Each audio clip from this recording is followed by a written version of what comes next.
नमस्कार, मैं हूं शिवानी। बिहारी न्यूज में आपका स्वागत है। आज है 14 नवंबर, दिन गुरुवार। खबरों की ओर बढ़ने से पहले एक नजर सुर्खियों पर। 4 सीटों पर उपचुनाव के लिए मतदान संपन्न। बेलागंज में सबसे अधिक वोट डाले गए, इमामगंज में सबसे कम मतदान। दिसंबर से लागू होगी नई योजना, शिक्षकों को मिलेगा मासिक पुरस्कार। उत्कृष्ट शिक्षण कार्य पर मिलेंगे पुरस्कार। पंडित नेहरू की जयंती पर बाल दिवस उत्सव, बाल दिवस और बच्चों के अधिकार, बाल अधिकारों की रक्षा के लिए जागरूकता। बीपीएससी ने टीआरई 3.0 के तहत जारी किया संशोधित वैकेंसी। कक्षा 1 से 5 और कक्षा 6 से 8 के लिए रिक्तियों की संख्या घटी और आरक्षण भी। बिहार में आईटी क्षेत्र में निवेश, 25 कंपनियों ने निवेश की दिखाई रुचि। 1000 करोड़ रुपए से अधिक का निवेश की उम्मीद। पटना गांधी मैदान में होगा पुष्पा 2 ट्रेलर लॉन्च। पुष्पा 2 का ट्रेलर लॉन्च 17 नवंबर को। बिहार में बढ़ी दक्षिण फिल्मों की रुचि। वोटर लिस्ट में ऐसे नाम कर रहे चेक। वोटर लिस्ट की जानकारी अब ऑनलाइन। कुछ स्टेप्स में पता करें आपका नाम है या नहीं। अब चलिए बढ़ते हैं बिहार की 25 बड़ी खबरों की ओर विस्तार से। ऑयल और natural gas corporation limited ONGC ने अपनी अप्रेंटिसशिप भर्ती के लिए आवेदन की आखिरी तारीख को बढ़ा दिया है। अब उम्मीदवार 20 नवंबर तक आवेदन कर सकते हैं। यह भर्ती 10वीं से लेकर ग्रेजुएट तक के उम्मीदवारों के लिए है, जिनमें कुल 2236 रिक्त पद हैं। आवेदन NAPS पोर्टल, apprenticeshipindia.gov.in और NATS पोर्टल nats.education.gov.in पर ऑनलाइन किया जा सकता है। चयन प्रक्रिया में शैक्षिक योग्यता के आधार पर शॉर्ट लिस्ट किए गए उम्मीदवारों को डॉक्यूमेंट वेरिफिकेशन के बाद अंतिम चयन किया जाएगा। स्टाइपेंड पदानुसार 7,000 रुपए से 9,000 रुपए तक होगा। बिहार की 4 विधानसभा सीटों पर तरारी। बेलागंज, इमामगंज और रामगढ़ में बीते दिन बुधवार को उपचुनाव के लिए मतदान संपन्न हो गया है। 4 सीटों पर कुल 52.84% वोटिंग हुई। सबसे अधिक मतदान बेलागंज में 56.21% हुआ, जबकि इमामगंज में 51.01% दर्ज किया गया। वहीं तरारी में 50.10% और रामगढ़ में 54.02% वोटिंग हुई। 4 सीटों पर कुल 38 उम्मीदवारों ने चुनाव लड़ा। इनके भाग्य का फैसला बीते दिन ईवीएम में बंद हो गया, जिनमें प्रशांत किशोर की पार्टी जनसुराज भी पहली बार मैदान में थी। इन 4 सीटों में से 3 पर पिछली बार महागठबंधन का उम्मीदवार चुनाव जीता था, और जबकि इमामगंज से केंद्रीय मंत्री जीतन राम मांझी विधायक थे। चारों ही सीटों पर पूर्व सीएम मांझी समेत कई वरिष्ठ नेता के बेटा बहु मैदान में अपना भाग्य आजमा रहे हैं। वहीं इमामगंज में नक्सल प्रभावित क्षेत्रों में सुरक्षा के कड़े इंतजाम किए गए थे। दिसंबर से राज्य के सरकारी विद्यालयों में एक नई पहल शुरू की जा रही है, जिसके तहत शिक्षकों को उनके उत्कृष्ट शिक्षण कार्य के लिए हर महीने पुरस्कार दिए जाएंगे। यह योजना प्रदेश के सभी प्रखंडों के एक उत्कृष्ट शिक्षक को सम्मानित करने का लक्ष्य रखती है। नवंबर माह के शिक्षण कार्य की उपलब्धियों के आधार पर यह पुरस्कार प्रदान किए जाएंगे। शिक्षक प्रधानाध्यापक को 10 दिसंबर तक ई शिक्षा कोष पोर्टल पर संबंधित जानकारी अपलोड करनी होगी। इसके बाद हर महीने के 10 तारीख तक पिछले माह के प्रदर्शन के आधार पर डेटा पोर्टल पर अपडेट करना अनिवार्य होगा। माध्यमिक शिक्षा निदेशालय ने इस संबंध में जिला शिक्षा पदाधिकारियों को पत्र जारी किया है और उन्हें इस योजना के बारे में शिक्षकों को पूरी जानकारी देने और उन्हें आवेदन के लिए प्रोत्साहित करने का निर्देश भी दिया है। आज देश भर में बाल दिवस के तौर पर मनाया जा रहा है। बाल दिवस हर वर्ष 14 नवंबर को पंडित जवाहरलाल नेहरू की जयंती के अवसर पर मनाया जाता है। यह दिन बच्चों के अधिकारों, उनके उज्जवल भविष्य और उनकी खुशियों को संवारने के लिए जागरूकता फैलाने का दिन है। पंडित नेहरू का मानना था कि बच्चों को सही शिक्षा, स्वास्थ्य और एक सुरक्षित वातावरण प्रदान किया जाना चाहिए ताकि वे राष्ट्र की बेहतरी में योगदान कर सकें। बाल दिवस का मुख्य उद्देश्य बच्चों के प्रति जागरूकता बढ़ाना, बाल श्रम, शिक्षा की कमी और अन्य समस्याओं के खिलाफ संघर्ष करना है। यह दिन बच्चों के अधिकारों के प्रति जिम्मेदारी को भी बढ़ावा देता है।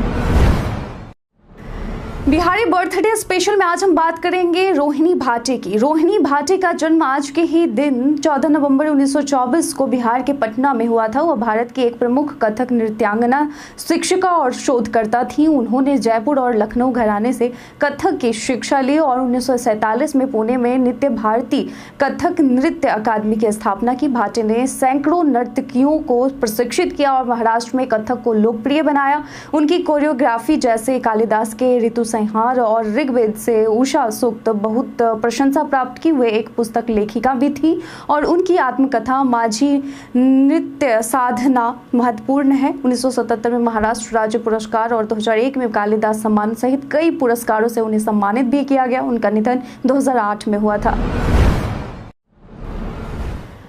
बीपीएससी द्वारा TRE 3.0 के तहत एक बार फिर से शिक्षकों की बम्पर बहाली करने जा रहा है, जिसके लिए बीते दिन पूर्व में जारी नोटिफिकेशन का संशोधित लिस्ट जारी कर दिया गया है। शिक्षा विभाग और SC/ST कल्याण विभाग के तहत कक्षा 1 से 5 और कक्षा 6 से 8 के लिए रिक्तियों की संशोधित श्रेणीवार संख्या जारी की है।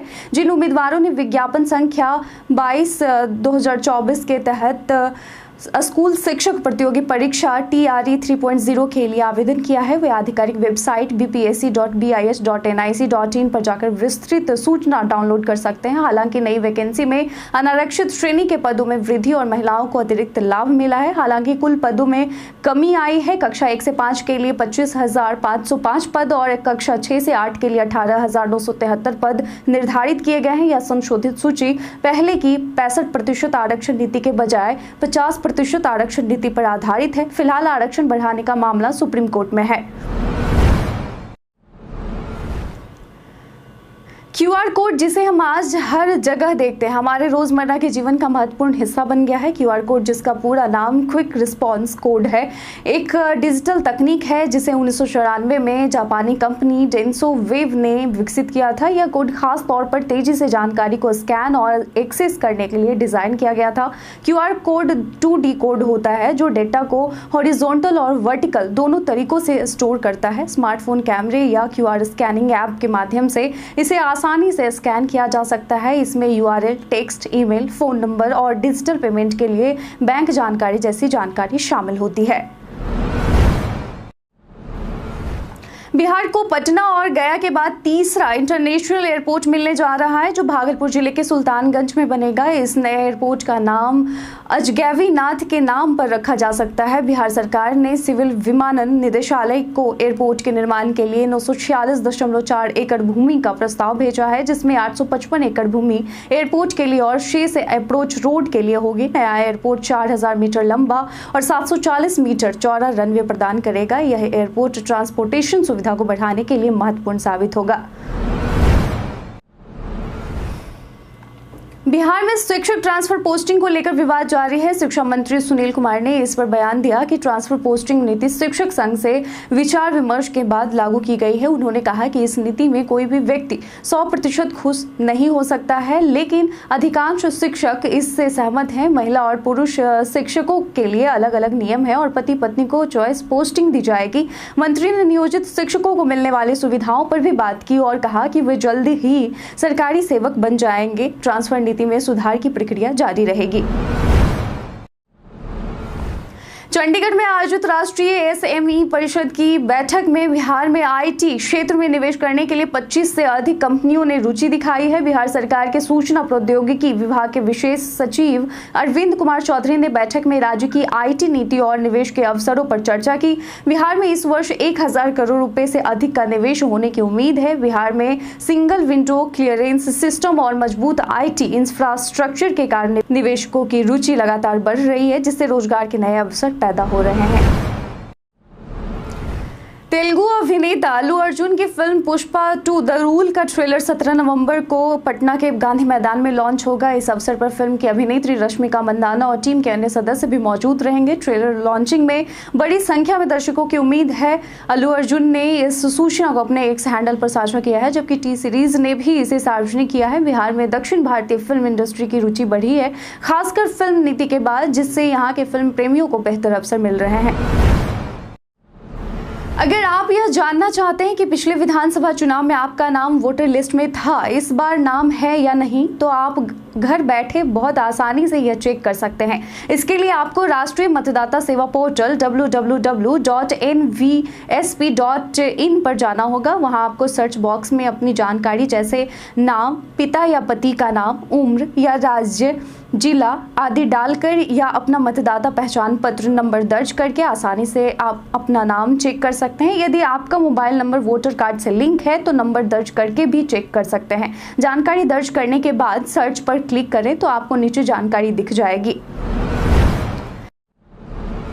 अब यूपीआई यूनिफाइड पेमेंट इंटरफेस से पेमेंट करने के लिए बैंक अकाउंट की आवश्यकता नहीं है। एनसीपीआई ने डेलीगेटेड पेमेंट सिस्टम लॉन्च किया है, जिससे बिना बैंक अकाउंट के भी यूपीआई अकाउंट बनाया जा सकता है। अकाउंट बनाने के लिए यूपीआई पेमेंट ऐप में ऐड फैमिली एंड फ्रेंड विकल्प पर क्लिक करें और सेकेंडरी यूपीआई आईडी जोड़ें। सेकेंडरी अकाउंट की पेमेंट लिमिट और अप्रूवल सेट करें। सेकेंडरी यूजर को रिक्वेस्ट एक्सेप्ट करने का नोटिफिकेशन मिलेगा, जिसके बाद वह यूपीआई अकाउंट से लेन देन कर सकेगा।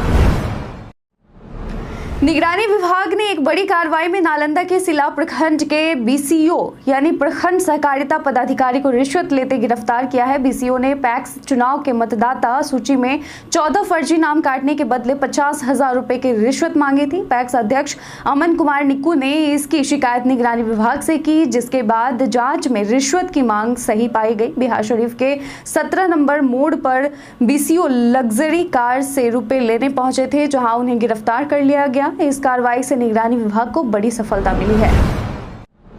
बिहार सिविल कोर्ट क्लर्क भर्ती परीक्षा की तिथि घोषित कर दी गई है। यह परीक्षा 22 दिसंबर 2024 को राज्य भर में होगी, जिसके लिए एडमिट कार्ड 9 दिसंबर 2024 को जारी होंगे। उम्मीदवार इन कार्ड्स को पटना सिविल कोर्ट की वेबसाइट patna.dcourts.gov.in से डाउनलोड कर सकेंगे, क्योंकि एडमिट कार्ड डाक से नहीं भेजे जाएंगे। 2022 में सिविल कोर्ट ने 7,692 पदों के लिए भर्ती निकाली थी, जिसमें से 3,325 पद क्लर्क के थे। चयन प्रक्रिया में प्रीलिम्स परीक्षा, मुख्य परीक्षा और इंटरव्यू शामिल है। चयनित उम्मीदवारों को लेवल 4 के तहत 25,500 से लेकर 81,100 रुपए का वेतन मिलेगा। बिहार में फिलहाल अधिकांश इलाकों में मौसम शुष्क है, लेकिन कुछ पहाड़ी क्षेत्रों में बादलों की आवाजाही और ठंड का एहसास हो रहा है। मौसम विभाग के अनुसार हवाओं की धीमी गति के कारण कड़ाके की सर्दी नहीं है, लेकिन जैसे ही हवाएं तेज होंगी ठंडक बढ़ने की संभावना है। मौसम विभाग ने 18 नवंबर तक बिहार के विभिन्न हिस्सों में बारिश की संभावना जताई है। हालांकि कई इलाकों में मौसम शुष्क रहेगा। प्रभावित क्षेत्रों में मधुबनी, किशनगंज, सुपौल, मुजफ्फरपुर, पटना, दरभंगा, भागलपुर, गया, नवादा, औरंगाबाद, कैमूर, सहरसा और समस्तीपुर जैसे जिले शामिल हैं। कैमूर जिले के रामगढ़ विधानसभा उपचुनाव के दौरान बड़ौरा चेक पोस्ट पर उत्पाद विभाग ने एक मिनी तेल टैंकर से 2,141 लीटर अंग्रेजी शराब बरामद की। यह शराब यूपी से आई थी और इसे तस्करी के लिए लाया गया था। पुलिस ने 2 व्यक्तियों उमाशंकर पांडे और दयाशंकर पांडे को गिरफ्तार किया। दोनों बक्सर जिले के निवासी हैं। यह कार्रवाई रामगढ़ विधानसभा सीट पर हो रहे मतदान के दौरान चेक पोस्ट पर की जा रही थी और इसी बीच वाहन जांच के तहत यह कार्रवाई की गई। पुलिस मामले की आगे जांच कर रही है।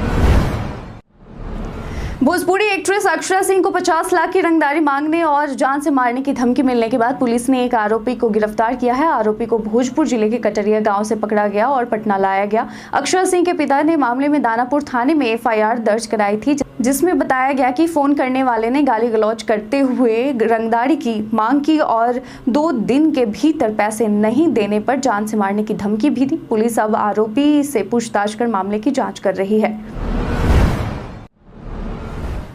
पटना से पूर्णिया तक प्रस्तावित ग्रीनफील्ड एक्सप्रेसवे का नया अलाइनमेंट तय किया गया है, जिससे इसकी लंबाई 250 किलोमीटर से बढ़ाकर 282 किलोमीटर तक कर दी गई है। इस एक्सप्रेसवे से सहरसा के लोगों को बेहतर सड़क सुविधा मिलेगी। यह एक्सप्रेसवे सोनवर्षा, कचहरी, हरिपुर गांव के दक्षिण से होकर गुजरते हुए दिघवारा, हाजीपुर, छपरा, रोसड़ा और दरभंगा के कुशेश्वर स्थान से सहरसा होते हुए पूर्णिया के डगरुआ में समाप्त होगा। इसमें 17 बड़े ब्रिज, 11 रेलवे ओवरब्रिज और कई छोटे पुलों का निर्माण किया जाएगा, जिससे आवागमन में समय की बचत होगी। प्रधानमंत्री नरेंद्र मोदी ने बीते दिन बुधवार को दरभंगा में 12,000 करोड़ रुपए के विकास परियोजनाओं का शुभारंभ किया। उन्होंने दरभंगा एम्स की नींव रखी, जो शोभन बाईपास पर 187 एकड़ में बनेगा और 750 बेड वाला राज्य का दूसरा एम्स होगा। इसके अलावा पीएम मोदी ने 3 नए रेलवे स्टेशनों का वर्चुअल उद्घाटन किया और 389 करोड़ रुपए की लागत से बने दरभंगा रेलवे बाईपास लाइन का लोकार्पण भी किया। सभा में पीएम मोदी भावुक होते हुए बिहार की स्वर कोकिला शारदा सिन्हा को श्रद्धांजलि भी अर्पित की और उनके योगदान को याद किया। उन्होंने शारदा सिन्हा के गीतों के माध्यम से छठ पूजा की महिमा को वैश्विक स्तर पर फैलाने की भी सराहना की। तेजस्वी यादव ने पीएम मोदी पर निशाना साधते हुए कहा कि दरभंगा में एम्स का शिलान्यास पहले ही हो चुका था और वह जमीन देने का काम उनके नेतृत्व में हुआ था। उन्होंने दावा किया कि सरकार बदलने के बाद दरभंगा में एम्स के निर्माण के लिए भूमि दी गई और इसका सबूत वो दिखा सकते हैं। तेजस्वी ने यह भी कहा कि केंद्र सरकार के कारण एम्स के निर्माण में देरी हुई। उन्होंने बताया कि पहले स्वास्थ्य मंत्री मंडाविया को इस संबंध में कई बार पत्र भेजे गए थे। बता दें कि बीते दिन पीएम मोदी दरभंगा एम्स के शिलान्यास के लिए बिहार दौरे पर आए थे। बिहार के मुख्यमंत्री नीतीश कुमार ने बुधवार को दरभंगा एम्स के शिलान्यास कार्यक्रम में प्रधानमंत्री नरेंद्र मोदी के पैर छूने की कोशिश की और इससे 2 दिन पहले उन्होंने बीजेपी के पूर्व सांसद आर.के. सिन्हा के पैर भी छूने की कोशिश की थी। इस पर आरजेडी प्रवक्ता ऋषि मिश्रा ने नीतीश कुमार पर निशाना साधते हुए कहा कि बिहार की इज्जत को गिरवी मत रखिए। वहीं बीजेपी प्रवक्ता अजय आलोक ने कहा कि नीतीश पीएम मोदी का सम्मान करते हैं और इसे मीडिया द्वारा बढ़ा चढ़ाकर पेश किया जा रहा है। जदयू प्रवक्ता अरविंद निषाद ने इसे संस्कृति का हिस्सा बताया। वनडे रैंकिंग में भारत के कुलदीप यादव चौथे, जसप्रीत बुमराह छठे और मोहम्मद सिराज 7वें नंबर पर हैं। वहीं पाकिस्तान के तेज गेंदबाज शाहिन अफरीदी ने ऑस्ट्रेलिया के खिलाफ शानदार प्रदर्शन करते हुए वनडे रैंकिंग में नंबर 1 की पोजीशन फिर से हासिल की है। उन्होंने 3 मैचों में 8 विकेट लेकर रैंकिंग में 3 स्थान की छलांग लगाई है। शाहिन के साथ साथ उनके साथी हारिस रऊफ ने भी शानदार प्रदर्शन किया और 14 पायदान की छलांग लगाकर 13वें नंबर पर पहुंचे हैं। शाहिन की वापसी ने पाकिस्तान को बैटिंग और बॉलिंग दोनों में रैंकिंग में टॉप पर ला दिया है, जबकि बाबर आजम बैटिंग में नंबर 1 पर है। भारत के इतिहास में आज की तारीख कई कारणों से है दर्ज। 1681 में ईस्ट इंडिया कंपनी ने बंगाल के अलग रियासत बनने की घोषणा की। 2006 में भारत तथा पाकिस्तान के विदेश सचिवों ने नई दिल्ली में एंटी टेररिज्म मैकेनिज्म बनाने पर सहमति जताई। 1993 में विकास ठाकुर लुधियाना पंजाब से आने वाले भारतीय भारोत्तोलक का जन्म हुआ था। 1889 में जवाहरलाल नेहरू भारत के प्रथम प्रधानमंत्री का जन्म हुआ था। आज के दिन 2021 में सत्यव्रत शास्त्री संस्कृत भाषा के विद्वान एवं महत्वपूर्ण मनीषी रचनाकार का निधन हुआ था। 1967 में सीके नायडू भारत की क्रिकेट टीम के प्रथम टेस्ट कप्तान का निधन हुआ था। आज के दिन बाल दिवस, राष्ट्रीय पुस्तक दिवस, सप्ताह और विश्व मधुमेह दिवस के तौर पर मनाया जाता है। बिहार पर्यटन में आज हम बात करेंगे पटना स्थित दरभंगा हाउस की। दरभंगा हाउस जो पटना में गंगा नदी के किनारे स्थित एक ऐतिहासिक और आलीशान इमारत है। दरभंगा हाउस गंगा के किनारे स्थित है और वर्तमान में पटना विश्वविद्यालय के अंतर्गत अर्थशास्त्र, इतिहास, हिंदी और संस्कृत की कक्षाओं के लिए एक कॉलेज के रूप में कार्य कर रहा है। यह इमारत दरभंगा के महाराज के निजी इस्तेमाल के लिए बनाई गई थी। यहाँ काली मंदिर भी स्थित है जो परिसर में भीड़ का कारण बनता है। यह इमारत एक शानदार ऐतिहासिक संरचना है जो पटना के ऐतिहासिक महत्व को दर्शाती है। हम प्रतिदिन आपसे 5 ऐसे जरूरी सवाल और उसके जवाब पूछते हैं जो कि बीपीएससी, बिहार पुलिस, दारोगा समेत एसएससी जैसे अन्य प्रतियोगी परीक्षाओं में काम आते हैं। सवाल इतिहास, बिहार स्पेशल, विज्ञान, करंट अफेयर्स और भूगोल से होते हैं। पूछे गए 5 सवाल में आपने कितना सही उत्तर दिया यह हमें कमेंट कर जरूर बताएं। हमारा पहला सवाल है, नालंदा विश्वविद्यालय को किसने ध्वस्त किया था? Option A Mahmud Ghazni, option B Mohammad Ghori, option C Babur, option D Bakhtiyar Khilji. इसका सही उत्तर है ऑप्शन डी बख्तियार खिलजी। आज का दूसरा क्वेश्चन है, मदरलैंड नामक अखबार प्रारंभ किया? Option A Sachchidananda Sinha, option B Rajendra Prasad, option C Jagat Narayan Lal, option D Mazharul Haque. इसका सही उत्तर है डी मजहरुल हक। आज का तीसरा सवाल है, बिहार स्टूडेंट्स कॉन्फ्रेंस की स्थापना हुई थी? ऑप्शन ए 1906 में, ऑप्शन बी 1909 में, ऑप्शन सी 1905 में, ऑप्शन डी 1903 में। इसका सही उत्तर है ऑप्शन ए 1906 में।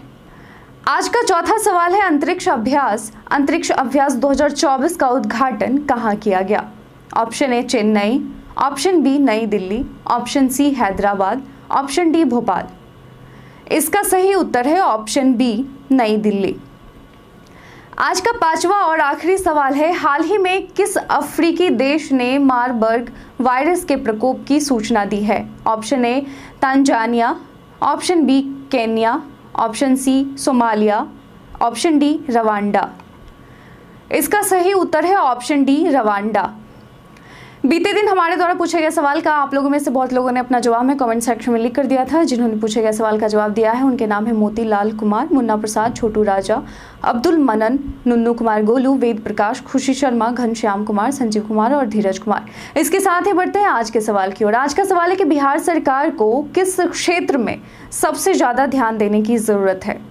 अपना जवाब में कमेंट सेक्शन में लिखकर जरूर बताएं। आज के लिए इतना ही। बिहार के तमाम खबरों के साथ बने रहने के लिए देखते रहें बिहारी न्यूज़। और साथ ही अगर आप YouTube चैनल पर देख रहे हैं तो चैनल को सब्सक्राइब करें। अगर आप Facebook पेज पर देख रहे हैं तो लाइक और फॉलो करना ना भूलें। धन्यवाद।